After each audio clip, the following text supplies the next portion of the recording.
"You have no right to live near our lake." That's what she told me, staring me down like I'd just tracked mud through her perfect little kingdom. That's how it all started. A threat, a lawsuit, and, unbeknownst to her, the beginning of the end for the most notorious HOA tyrant in town. My name's Ethan Rivers, and 6 months ago, I thought I was finally free from the kind of HOA drama that haunted my family for years. But let me back up a sec so you get just how deep this mess goes.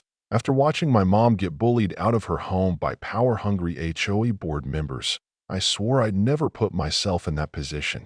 So, when I found a cozy little house just outside the boundaries of Lakeside Manor HOA, it felt like I'd outsmarted fate. The house was nothing special, blue siding, a tiny porch, but it had a home office with just the right light for my freelance design work. And best of all, it was a stone's throw from the prettiest lake I'd ever seen. Public walking path, city maintained. No strings attached. Or so I thought. Life was perfect those first few weeks, mornings by the lake. Neighbors who waved instead of glared, joggers, old couples feeding ducks, kids running wild. It felt like the kind of suburbia you see in Hallmark movies, and for a minute, I actually believed I'd found peace. Then I met Mildred Thornton. Yeah, that happened. Picture every HOA horror story you've heard. Then crank it up a notch, perfect silver hair, estate on the water, 8 years running the HOA with an iron fist. If the community was her castle, the lake was her crown jewel. She didn't just enforce rules. She was the rules, with connections from lawyers to city officials to security companies. She had a smile that made you want to check if your wallet was still in your pocket. Our first welcome was straight out of a bad sitcom. She zeroed in on me sitting on a public bench, sketching the lake for a client. "Welcome to paradise," she purred, her eyes cold. When I mentioned I'd just moved into the blue house down the street, she didn't even try to hide the judgment. "That's outside our community boundaries, isn't it?" How quaint. The way she said quaint felt like she'd diagnosed me with something contagious. She launched right into her favorite line. "This lake area is maintained for our HOA residents, those who've invested in the standards of this neighborhood." I explained, politely, that the city map said otherwise, but she just looked at me like I was a slow child. "We'll see about that," she said, and trust me, I should have known then she was just getting started. Within a week, I started getting emails. Subject lines like, "Reminder regarding community standards," full of passive-aggressive legalese, copied to the whole board, hinting that certain people, meaning me, were exploiting amenities meant for contributing members. At the same time, Mildred was filing anonymous complaints with the city, alleging I was building without permits, which was pure fiction but just enough to gum up my life with bureaucratic nonsense. 2 weeks later, private security started patrolling the lake, snapping pictures of me, writing notes, posting intimidating signs, monitoring suspicious activity. Right. They told me I should probably find another place to walk. I knew exactly what Mildred was doing, making it uncomfortable until I gave up. But what made it real wasn't the security or the emails. It was a conversation I overheard between my neighbor Betty and another resident. Betty, a 15-year veteran of the HOA board, quietly told her friend she sues people into bankruptcy. The Johnsons got a $15,000 fine for the wrong tree and lost their house. The Wilsons were fined for their grass. She destroys anyone who stands up to her. That's when it hit me. This wasn't about a lake. It was about a woman who'd weaponized her HOA, and no one had dared stop her. You know what I mean? That's a special kind of evil. That night, sitting on my porch, I heard my mom's voice in my head. Never let anyone abuse their power. So I decided I wasn't just fighting for my morning walks.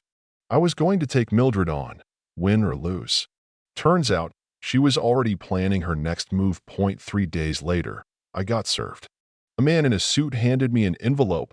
Inside was a lawsuit from Harrison Blake, the city's most expensive attorney. The core claim? Unauthorized resident outside HOA jurisdiction utilizing HOA amenities. They wanted $50,000 in damages and a restraining order banning me from the lake, basically forcing me to sell my house. The last page was Mildred's personal statement. Non-HOA residents have no right to live near or access our community lake. Mr. Rivers represents the kind of undesirable element that threatens our values. The arrogance was off the charts. I panicked. That kind of money would wipe me out. I called my mom, hoping for a pep talk, but all she said was, "Honey, sometimes people with power just win." Hearing that defeat lit a fire under me. I reread the lawsuit, hunting for a way out, when I noticed something strange. HOA Lakeside Manor claims absolute and exclusive ownership of the entire lakeside recreational area. Really? That's not how public land works. A quick dive into city records told me there was no way the HOA could own that lake without extensive paperwork, deeds, city council approvals, environmental studies. I smelled blood. I called David Martinez, a real estate attorney with a thing for taking down Goliaths. I read him the HOA's claim, and he just laughed. "Ethan, if that land's public, this whole case collapses." Let's check. We hit City Hall, only to find the lakeside records had suddenly gone temporarily unavailable. Someone had requested they be pulled for review. The library's backups? Borrowed, with Mildred's name on the access log. She was hiding evidence. Martinez just smiled. Only guilty people hide records. Betty, the HOA's secretary, reached out. We met at her kitchen table and she quietly handed me a stack of copied emails, proof Mildred had been sending anonymous complaints about families for years. "She'll destroy you if you let her," Betty whispered. "But I'm tired of watching her do this." With Betty's info and David's legal muscle, we found the jackpot at a secondary city archive. The original 1993 planning map, big red stamps, public access land, Lakeside Community Park project. I felt like Indiana Jones. But I knew Mildred would try to bury this, so we filed it with the court fast. First hearing, Blake showed up armed with a slick 2020 survey claiming HOA ownership. It looked official until Martinez pointed out the signature on the survey was from a city official who'd retired 2 years before it was supposedly signed. The survey company? No record of any such job. It was a total fake, and when we exposed it in court, the room went ice cold. Mildred lost it, screaming about how she owned the neighborhood as security dragged her out. The judge dismissed the case, fined the HOA $10,000, referred Mildred for fraud, and ordered a city investigation. You'd think that would be the end, but when you strip a narcissist of power, they don't go quietly. Flyers started popping up. Dangerous outsider threatens community values. Mildred organized a community safety meeting and packed the room with ringers. But Betty had a plan. She live-streamed the whole circus as I showed everyone the public land documents and financial records Betty had been collecting.